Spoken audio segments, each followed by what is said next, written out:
If you own a car, you know what it's like to be given bad news and wondering, what do I do now? I had a client call with absolute concern in their voice, sitting at the dealership with a 2014 Lexus CT200H. And he found us because we actually specialize in hybrids and we've been working on them for a very long time. His car was running rough, that was his initial concern, and it had a lack of power. Now, sitting at this dealership, he was presented with the fact that the head gasket had to be replaced and the EGR needed to be cleaned. Now, this is a common issue with this vehicle. However, that wasn't the case with this client's car. Because we've had so many scenarios like this in the past, the client decided that he'd have his car towed over to us for a second opinion. And if you don't feel comfortable with the findings that you've been given, always look for a second opinion. You have every single right before you spend a whole bunch of money that might not even fix your problem. Our technician took the time and found random misfire faults in the vehicle. Once he pinpointed which cylinders were misfiring, he did a couple of tests to be able to confirm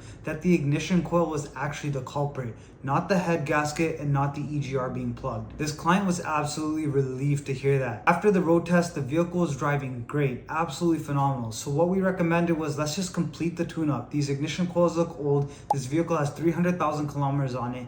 It's time to replace the spark plugs and time to replace the ignition coils. A couple of days later, we followed up with the client again. Vehicle is still running great and the client is absolutely happy that he saved thousands of dollars from replacing a head gasket on his vehicle. If you ever find yourself in a position where things are not adding up, you need a second opinion, please don't hesitate to reach out, because we will follow the proper tests and procedures, provide you with the digital report with pictures and videos so you see what we see, making sure you feel confident in the repair that you're getting.